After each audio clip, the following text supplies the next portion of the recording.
Dieu vous bénisse. Nous saluons tout le monde qui nous suit de loin où vous êtes. Que le Seigneur Dieu vous bénisse. Nous sommes en train de parler de ces grands thèmes. Amen. Comment sortir. D'abord, nous parlons d'abord sur faible malgré l'onction. Et je suis en train de parler ce matin, ce soir, sur comment sortir d'une faiblesse. Comment surmonter une faiblesse. Amen. Alors, le premier verset que je j'aimerais lire dans Job chapitre 31 à partir du premier verset. La Bible dit ceci. J'avais fait un pacte avec mes yeux et je n'aurais pas arrêté mes regards sur une vierge. Amen. Job a dit, j'avais fait un pacte avec mes yeux. J'avais fait un pacte avec mes yeux que je ne veux pas m'arrêter chez une vierge. Alléluia. Amen. Bien-aimé, d'abord, au-delà de tout ce que j'avais dit, si tu es là, tu as une faiblesse, tu te sens faible dans n'importe quelle direction. D'abord, j'aimerais que vous puissiez savoir, lorsque nous parlons d'une faiblesse, nous ne parlons pas directement d'un péché. Toute faiblesse n'est pas forcément un péché. Alléluia. Amen. Quand on parle d'une faiblesse, ne pensez pas directement au péché. Amen. Une faiblesse n'est pas forcément un péché. Est-ce que je suis clair? Amen. Amen. Très bien. Alors, la Bible dit que Job a dit que j'avais fait un pacte avec mes yeux, que je ne veux pas m'arrêter chez une vierge. Bien, mais si tu veux sortir d'une faiblesse, tu te sens faible dans n'importe quelle direction, faible en caractère, faible en prière, faible aux études, faible dans n'importe quel domaine, la première des choses par rapport à cette prédication que tu dois faire, tu dois avoir tes propres stratégies ou disciplines. Amen. Pour remonter une faiblesse. Alléluia. Sans plus tarder, il y a des prédications qui ont été prêchées en ces lieux que je ne veux pas me retourner encore. Il y a des faiblesses que tu peux mourir avec, que tu vas mourir avec. Même si tu pries, tu vas mourir malgré l'onction, sans commettre un péché. Mais cette faiblesse-là va être avec toi toute ta vie. Amen. Amen. Alors, je parle des faiblesses qui peuvent s'améliorer. Alors, devant ou en face d'une faiblesse qui peut s'améliorer, mais si tu veux améliorer une faiblesse, il faut développer personnellement ce qu'on appelle des disciplines personnelles, mais moi j'appelle ça des stratégies personnelles. Il faut que toi-même, tu puisses avoir des stratégies par rapport à ton corps, par rapport à ta vie. Tu n'es pas Timothée. Timothée n'est pas Freddy. Timothée n'est pas Malcolm. Alléluia. C'est ce qui fait en sorte que les faiblesses de Timothée n'est pas forcément les faiblesses de papa Freddy ou de papa Manuel Kunga. Chacun de nous a ses faiblesses. Alors bien, mais quand tu découvres ta faiblesse, il faut aussi développer tes propres stratégies. Qu'est-ce que moi, je peux faire? Pas en face, ou bien par rapport à cette faiblesse. Qu'est-ce que je peux faire? Tu veilles sur ça. Alléluia. D'autres personnes vous parleront de discipline personnelle. Tu es là, tu sais très bien que tu... Je me dis ça en lingala. Tu connais le koswambongo. Je ne sais pas comment on dit ça en français. Le koswambongo. Pardon? Cupide. Cupide, merci. Oui. Tu as un problème avec la cupidité. Tu le sais très bien. Tu es intelligent, tu crains Dieu, tu pries, mais en face de l'argent. Quand tu es en face de l'argent, tu es quelqu'un d'autre. C'est comme si toi et l'argent, vous avez des problèmes sérieux. Alléluia. J'aimerais te Amen. poser une question. Quel est ton problème avec de l'argent? Alléluia. J'étais en train de regarder un film. Et dans ce film, il y avait déjà dans la voiture, dans Katia Moutou qui était en train de voyager. Et dans le transport, une femme était partie. Alors, elle a laissé un sac où il y avait plein d'argent à l'intérieur de ce sac-là, de ce sac. Alors, les gens de la voiture, les gens qui étaient dans le transport, ils se sont dit, donc, nous allons arriver à la destination et chacun va prendre sa part. Mais il y avait un homme qui était avec sa femme dans le transport. La femme était enceinte. Maintenant, la femme devait descendre parce qu'elle avait des contractions. Maintenant, l'homme a dit à sa femme, toi descends, va te débrouiller, mais moi je vais rester ici parce que je dois arriver là où on va partager cet argent-là. Moi, je dois être là. C'est-à-dire que cet homme-là était prêt. Il était prêt à tout pour l'argent, même à sacrifier sa famille pour l'argent. Mais peut-être tu écoutes cette prédication, tu n'as pas un problème avec l'argent. Mais laisse-moi vous dire, parmi les gens qui écoutent cette prédication, il y a des gens qui ont des sérieux problèmes avec l'argent. Il peut tromper son mari à cause de l'argent. Il peut même tuer sa femme, ses enfants pour l'argent. Qui n'a pas vu ça dans ce monde? Qui n'a pas entendu cela? Tu n'as pas vu quelqu'un qui a sacrifié même ses enfants. Il s'est dit que je ne veux même pas avoir des enfants seulement pour rouler dans des voitures qui coûtent trop cher. Si tu ne me crois pas, c'est peut-être parce que ce n'est pas ton problème. Parce que ce n'est pas ton problème. C'est pour cela que tu ne comprends pas ce que... Mais votre pasteur là, il parle de quoi? Oui, je vous parle de l'argent. Il y a des gens qui sont faibles en face de l'argent. Quand tu lui présentes l'argent, il est prêt à laisser la Bible. Il est prêt de ne plus prêcher simplement parce qu'on lui a présenté de l'argent. Il y a des gens pareils. Il sait très bien que moi, en face de l'argent, je suis faible. Quand on est faible, ça veut dire que je n'ai pas de force. Je ne sais pas dire non. Mais ce n'est pas le problème pour tout le monde. Ce n'est pas vraiment le problème pour tout le monde. Par la grâce de Dieu, je n'ai pas vraiment de problème avec de l'argent. J'avais ces problèmes, mais j'avais travaillé ça. Je vous ai prêché ici. Au début de mon ministère, j'ai fait beaucoup de disciplines personnelles pour surmonter ces problèmes d'argent. J'avais développé ces problèmes de manière personnelle. Qu'est-ce que je faisais? Je ne prenais pas des offrandes au début de mon ministère. Je ne prenais pas des offrandes. Non. Ce n'est pas que Dieu m'avait dit, ce n'est pas qu'on m'avait conseillé. Moi-même, j'avais besoin de me relever en face de l'argent. Je me mettais toujours dans la liste de partenaires.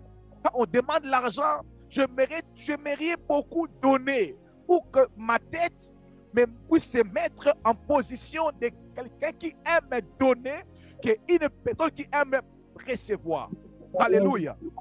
J'aimais souvent me mettre à la position d'une personne qui était prête à donner, quand bien même je n'avais pas.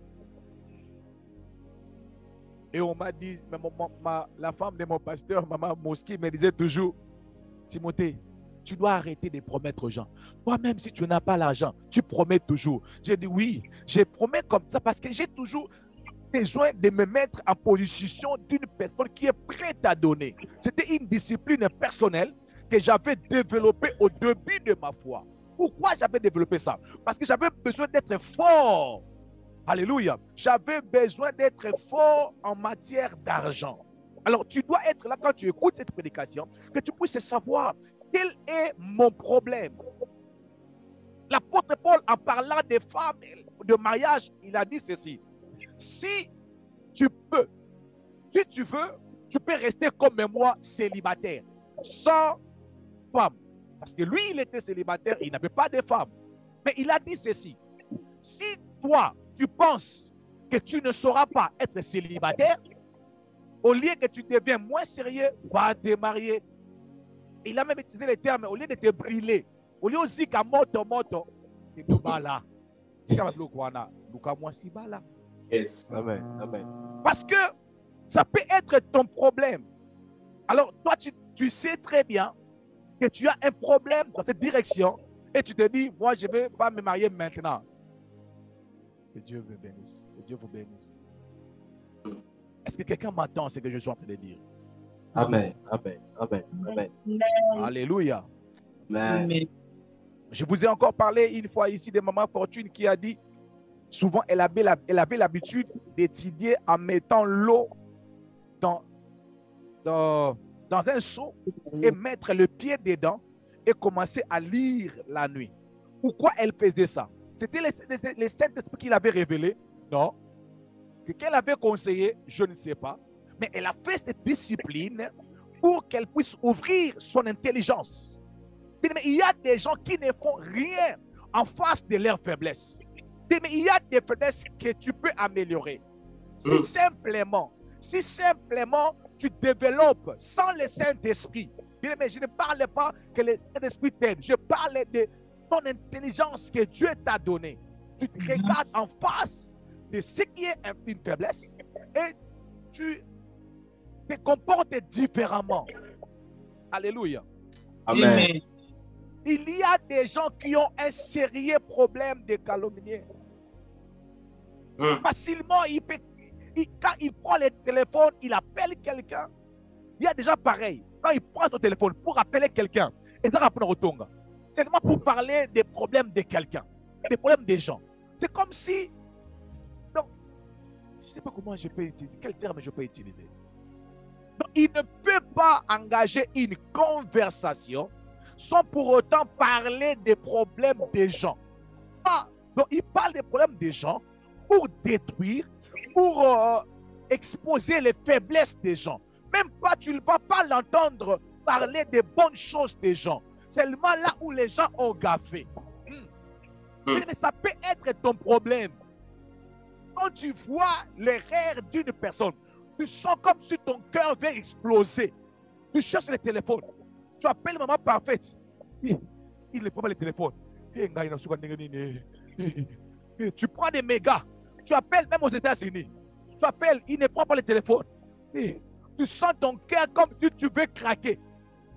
Tu prends les transports. Tu pars même chercher quelqu'un chez lui à la maison. Parce que tu dois faire sortir. C'est le problème des gens. Mais laisse-moi te dire. C'est ça ta faiblesse. Mais toi-même seulement. Dis-toi, par semaine, je vais commencer à appeler les gens une ou deux fois pendant 5 minutes. C'est fini. Mais si tu fais ça comme discipline personnelle, tu te dis, OK, je vais commencer maintenant à appeler les gens pendant toute la semaine, au moins 2 personnes et pas plus de 10 minutes. Mais si tu fais ça, d'abord, tu vas réduire le nombre de matongi, les heures de matongi. Tu vas d'abord réduire ça. Alléluia. Amen. Oui, tu vas d'abord réduire. Au lieu de kotonga pendant 7 jours et par jour au moins 6 heures, il y en a. Mais tu réduis ça au moins par semaine. Tu es en train de parler les problèmes des gens pendant 10 minutes. Tu as réduit ça. Un jour, ça va disparaître. Amen. Yes. Amen. Amen. Ceux qui aiment faire ça, ils n'ont pas voulu dire Amen. Alléluia. Mais il y a des choses Amen. que tu peux t'en débarrasser facilement. Tu n'as pas besoin d'une délivrance. Tu n'as pas besoin d'une délivrance. Mais tel que nous sommes là, nous sommes différents. Chacun de nous a une façon d'être. Il y a des gens, ils peuvent, quand je prêche comme ça, ils me comprennent directement. Mais il y a des gens, quand je prêche comme ça, ils me regardent, mais ils ne comprennent pas. Maintenant, lui, pour comprendre, il doit d'abord prendre cette prédication, réécouter ça au moins 2 ou 3 fois. Mais si tel est ton cas, tu dois le faire. Tu dois les faire. Alléluia. Amen. Il y a des gens qui peuvent lire la Bible. Pendant une année, ils lisent toute la Bible. D'autres peuvent lire la Bible pendant une année, ils peuvent lire la Bible au moins 2 fois. Mais si toi, pour lire la Bible, ça peut te prendre 5 ans. Bien aimé, fais l'effort pendant 5 ans, lis toute la Bible. Oui, on est différents. Quand même 10 ans. Il y a même des gens ici, ils ont fait 10 ans. Quelqu'un ici, il a fait 10 ans. Il n'a pas encore fini l'affermissement. Mais il promet toujours, Pasteur Timothée, on va commencer, on va commencer, on va commencer. Mais le jour où elle va finir l'affermissement, je vais vous dire, cette personne ici, elle a fait 10 ans avec le pasteur Timothée pour prendre les affermissements. Mais il y a des gens qui ont fait 2 mois, 5 jours. Alléluia. Alléluia. Amen. Mais des stratégies. Mais des stratégies. Tu sais très bien que non, ces derniers temps, quand je prie, je dors. Mais comment toi, tu sais très bien que quand tu pries, tu dors et tu veux prier, tu pars au lit. Tu te mets au lit et tu pries. Au milingité. Au milingité. Oui. Mais tu sais comment j'ai cultivé ma vie de prière? Je ne priais difficilement à la maison. C'est seulement ici, aux États-Unis, que j'ai appris à prier à la maison. Alléluia. Amen. C'est rare. C'est rare. Maman Fortune, elle est là, elle m'écoute très bien. C'est rare pour moi de prier dans la chambre. C'est rare. Je me déplace toujours. Je viens au salon, là où il n'y a pas les lits, je prie. Si toi, tu as un problème avec la vie de prière, ta vie de prière a un problème. Oh, pasteur, je n'arrive pas à prier. Maintenant, tu veux prier à quelle heure? À minuit. Tu te mets au lit. Tu prends encore le coussin, tu mets ça ici. Tu prends les draps, tu te couvres. Tu mets comme ça, tu pries. Ah. Et puis, vous allez m'appeler pour me dire que non, j'ai des problèmes avec la vie de prière. Si tu te rends compte que moi, j'ai cette faiblesse de prier, il y a des endroits que tu ne peux pas prier. Toi-même, sans le Saint-Esprit, tu sais très bien, tu dors tellement, quand on commence à prêcher, toi, tu dors facilement. Mais si moi, je suis à ta place, je vais me mettre debout et je vais suivre la prédication, la prière en étant debout, sans le Saint-Esprit. Moi, quand c'est difficile pour moi de dormir pendant la prédication, pendant l'église, à l'église, c'est vraiment difficile. Quand je dis difficile, je n'ai pas dit impossible. Amen. Je n'ai pas dit jamais, Amen. mais j'ai dit c'est vraiment difficile. Qu'est-ce que je fais? Je peux me mettre là devant. Le sommeil arrive. Je résiste un peu. Je suis la prédication. Je suis la prédication. Même quand ça vient 1, 2 fois, je me lève. On ne m'a pas demandé, lève-toi. Moi-même, je me lève. Alléluia. Moi-même, je me lève.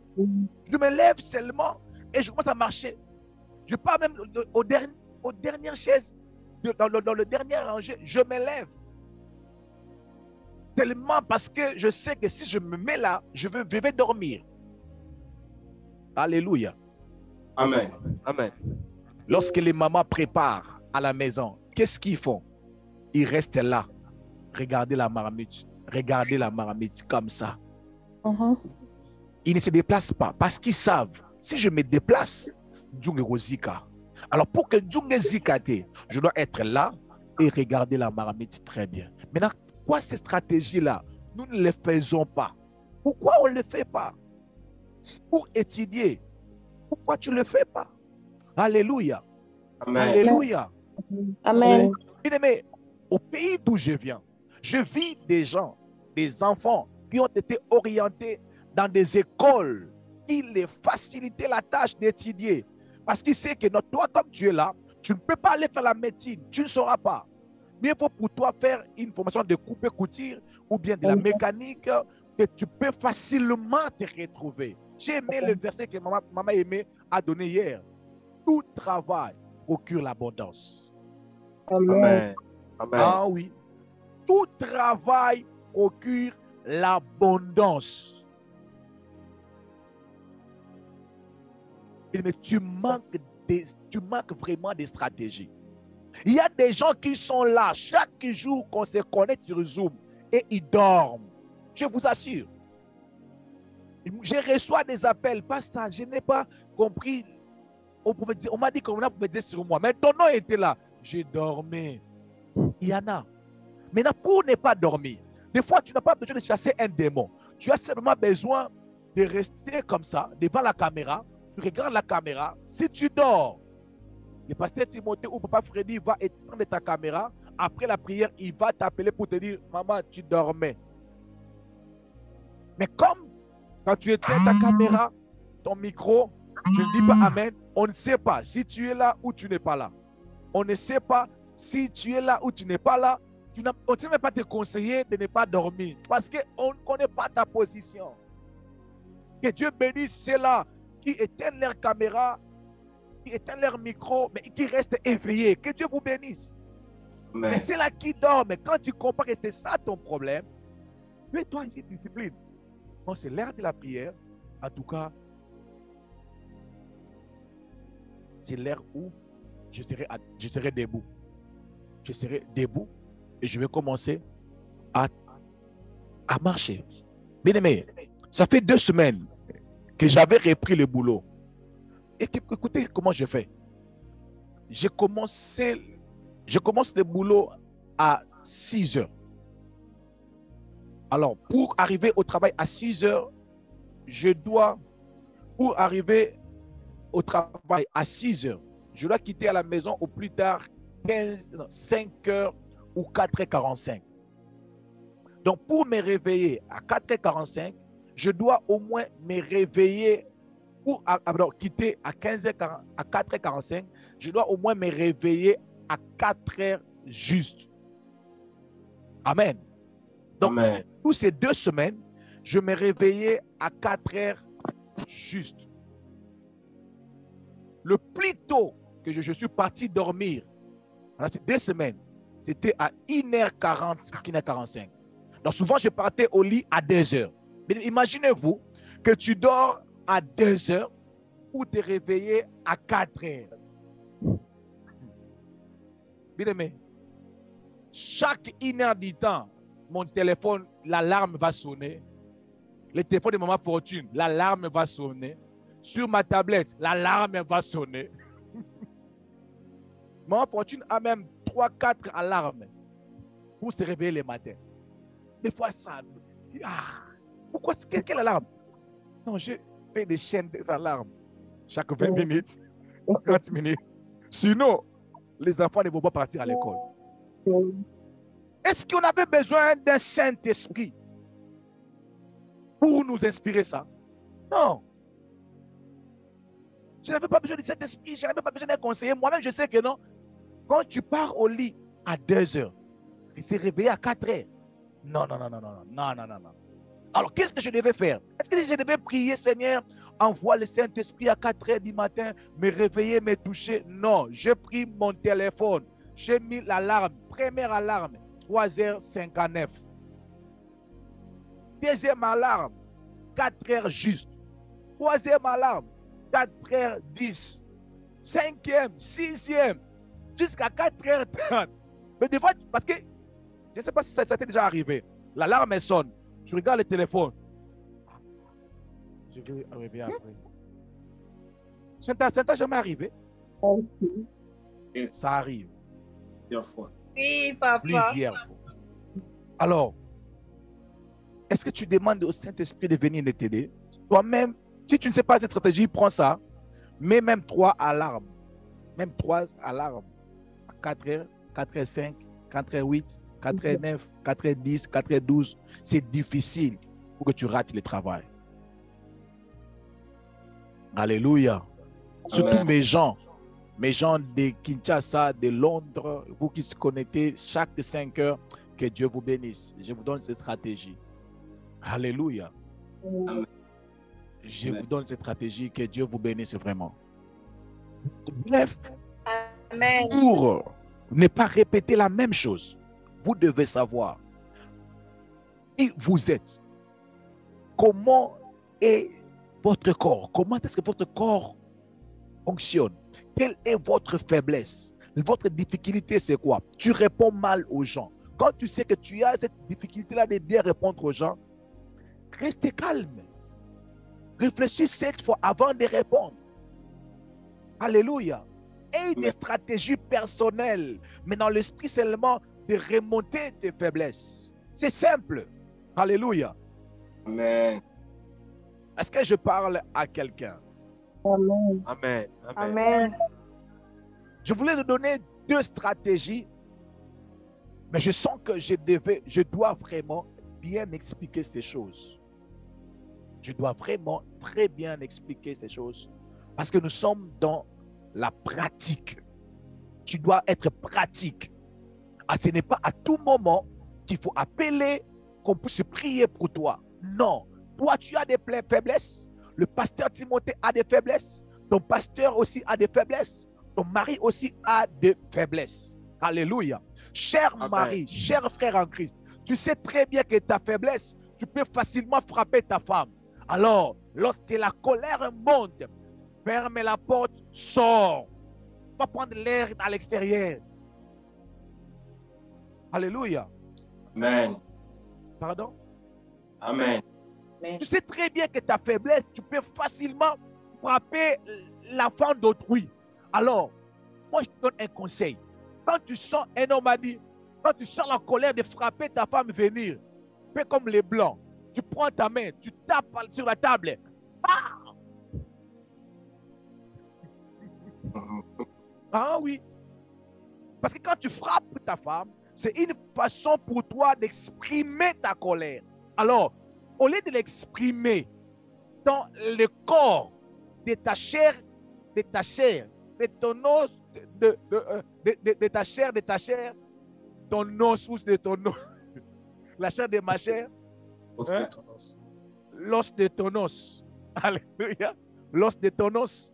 Au lieu de finir toute ta colère sur l'os de ton os, prends ta main, mets comme ça. Tu viens seulement devant même le mur de la maison. Tu fais ça. Tout. Comme ça, tu vas avoir mal ici et ta colère va s'apaiser. Et tu ne vas pas toucher la femme d'autrui. Non pas la femme d'autrui, ta femme, mais l'enfant d'autrui. Très facile. Les sœurs, n'ayez pas peur de dire Amen, s'il vous plaît. Amen. Même si on vous a déjà frappé, n'ayez pas peur de dire Amen. Amen. Yes, prends le téléphone, approche à côté de ton mari. Je vais encore répéter ça. Prends le téléphone. Ah oui. Prends les mamans, prenez le téléphone. Approchez-vous de votre mari. Je vais encore répéter ça. Chers frères, mari, vous voulez taper votre femme parce que vous avez cette faiblesse. Quand tu te mets en colère, tu as cette facilité-là de frapper ta femme, la mère de tes enfants. Quand tu sens cette colère-là monter, sans le Saint-Esprit, sans prière, toi-même, va même à la voiture, prends ta main, frappe même la voiture 3 fois. Après, sors. Tu vas sentir que quand tu vas retourner, tu n'auras plus le courage de frapper à ta femme. Ça peut terminer, je vous assure. Oh. Amen. Bouka ta verre. Donc, fais quelque chose autre pour surmonter à ta faiblesse. Surmonter ça. Il y a des femmes qui peuvent facilement manquer du respect à leur mari. Les papas aiment de ce côté ici là. Ok. Amen. Restez à côté des papas. Il y a des femmes pareilles qui peuvent facilement manquer du respect à leur mari.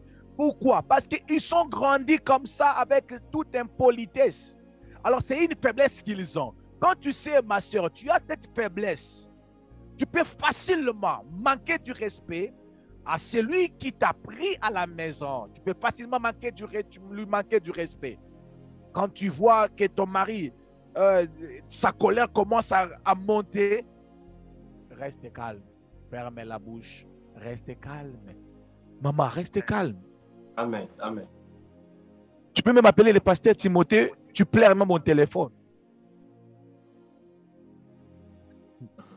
Ou bien, quand il sort, tu prends même dans sa garde-robe. Tu commences même à insulter ses habits. Mais lui-même, il n'est pas là. Mais il y a des gens, quand cette colère monte, ils peuvent même commencer à insulter les enfants pour qu'ils puissent se sentir bien. Regarde sa tête comme la tête de son père. Maman. Maman. Maman. Tu le sens. Tu entres dans la voiture. Tu commences à insulter ton mari même dans la voiture où il n'y a personne. Yo, Jean-Claude, yo. Mais il n'est pas là. Donc, cherchez à faire quelque chose qui peut t'aider à surmonter ta colère. Est-ce que ça passe ou ça casse? Ça passe. Ça passe. Est-ce que ça passe ou ça casse? Ça passe. Amen. Ok. Facilement, tu vas surmonter cette faiblesse. Je vous assure, facilement, tu vas surmonter cette faiblesse. Sans gêne, sans beaucoup de prédications, justement avec des stratégies. Mais laisse-moi vous dire une chose. Ici aux États-Unis, le service client des États-Unis, je peux dire, c'est parmi les meilleurs services. Alléluia. Amen. C'est Amen. parmi les meilleurs services. Yes. Service client. Alors, tu peux voir, les Américains souvent sont colériques. Souvent, les Américains sont colériques de nature. Mais c'est difficile de voir un Américain se fâcher contre les clients. En tout cas, je n'ai pas encore vu ça. Un caissier ou bien celui qui travaille à la réception manquait du respect comme les autres pays que je n'ai pas cité les noms.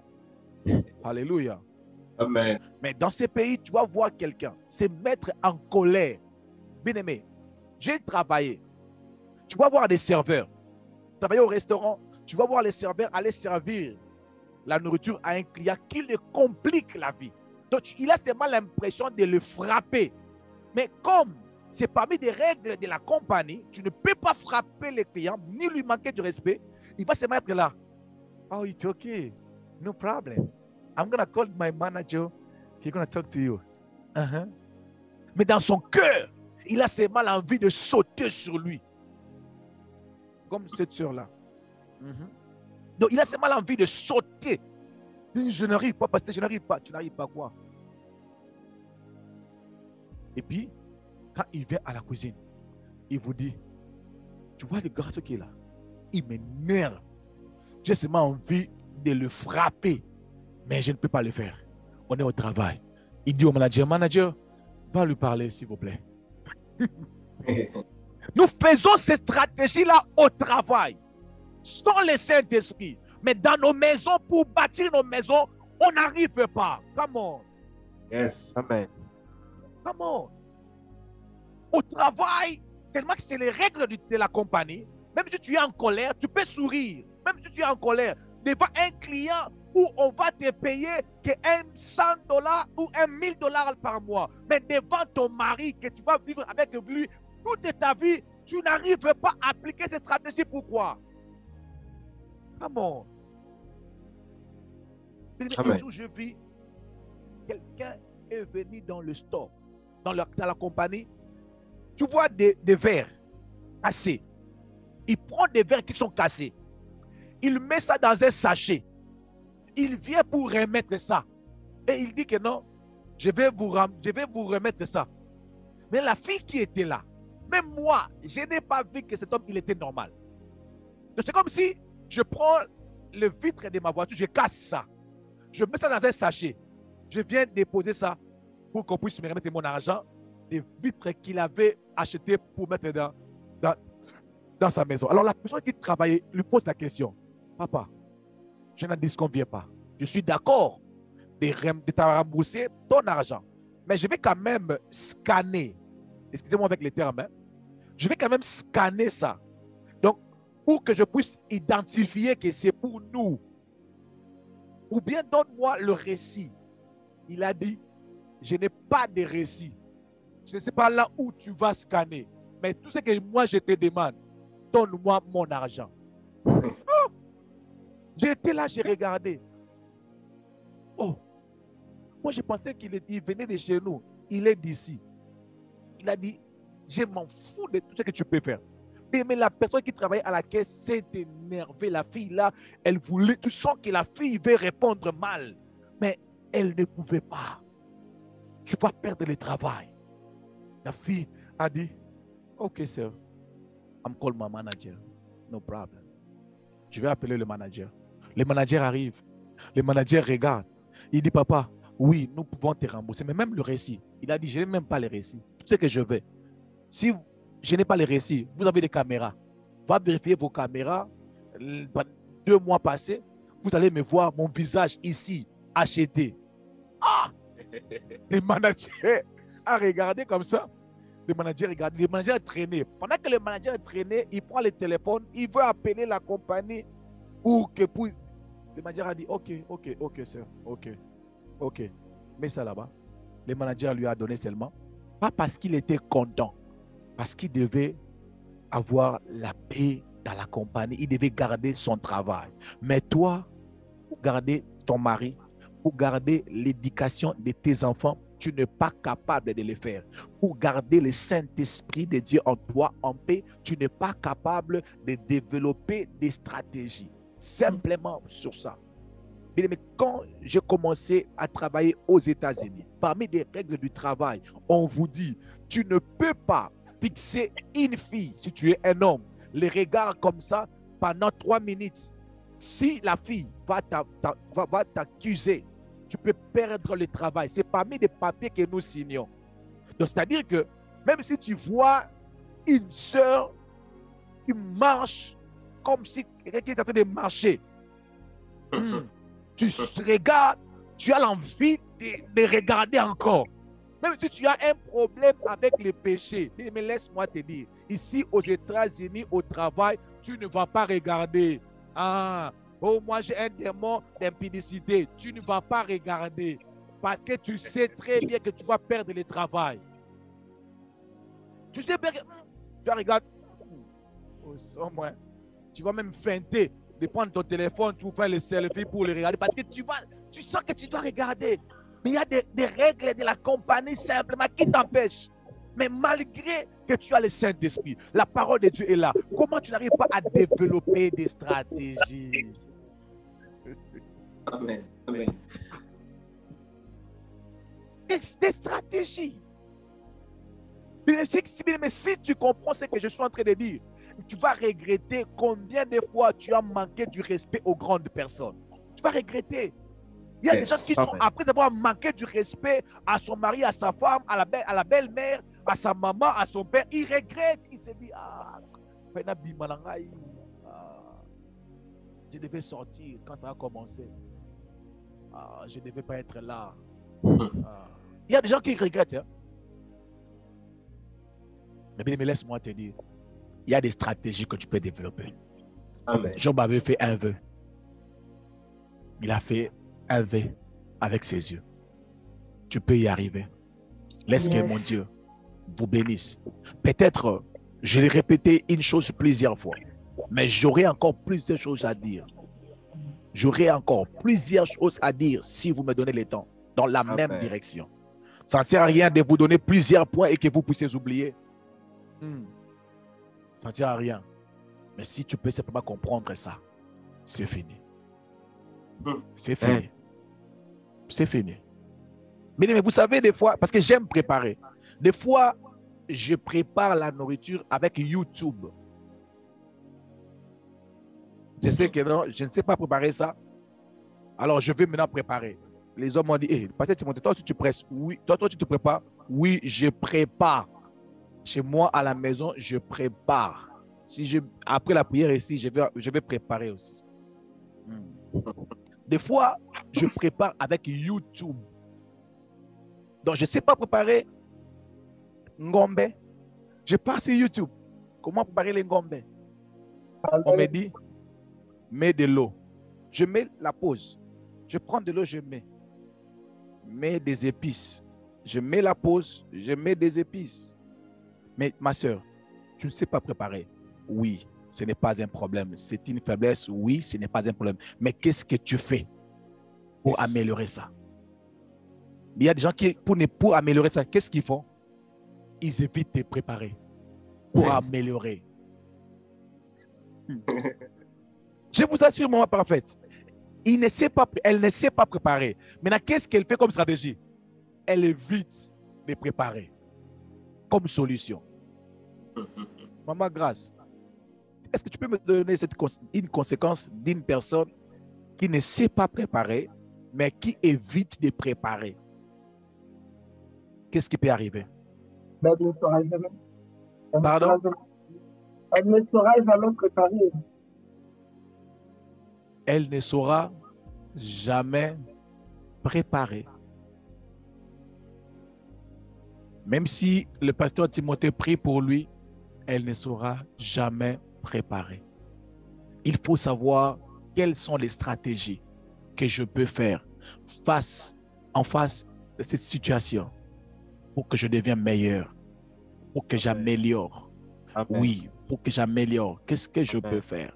Qu'est-ce que je peux faire? Oui, qu'est-ce que je peux faire? Amen. Amen. Il faut toujours penser à devenir meilleur dans n'importe quel domaine. Il y a des domaines que je ne veux pas me mettre dans la position de tout dire, mais j'ai beaucoup dit et je crois que c'est suffisant pour qu'après ce message, que tu puisses prendre une décision, que tu puisses commencer à développer des stratégies. Mais si ça sont des stratégies, tu peux être mal compris des gens qui t'entourent. Ne te décourage pas. Si ce sont des stratégies qui peuvent te rendre meilleur, mais vas-y. Vas-y. Continue. Continue ça. Amen. Oui. Amen. J'aimerais dire quelque chose. Vous savez, il y a des gens que nous voyons souvent qui sourient avec les gens, très gentils avec les gens. La plupart de ces gens sont des gens très colériques. Amen. Amen. Il faut se méfier des sourires de certaines personnes. Il y a ces cas, ah. Tika c'est kanae. Tika c'est kanae. Suka kangi ko seka. C'est comme. Que Dieu vous bénisse. Est-ce qu'on peut acclamer très fort le Seigneur? Amen. Est-ce qu'on peut acclamer très fort le Seigneur? Est-ce qu'on peut acclamer? Il entre même dans des problèmes qui sont tellement, je peux dire, qui ne le concernent pas. Mais Jésus a dit, quand il viendra, il vous enseignera toutes les choses. Ah oui. Amen. C'est l'avantage que nous Amen. avions. Il a dit, le Saint-Esprit vous enseignera toutes choses. Même dans des points où tu n'as pas besoin du Saint-Esprit, si tu nous dis, aide-moi, il viendra t'aider. Alors, j'aimerais que là où tu es, que tu commences seulement à dire, Saint-Esprit, aide-moi. Aide-moi, Saint-Esprit de Dieu. Donne-moi des stratégies qu'il faut pour surmonter ma faiblesse. Élevons nos voix et prions le Seigneur.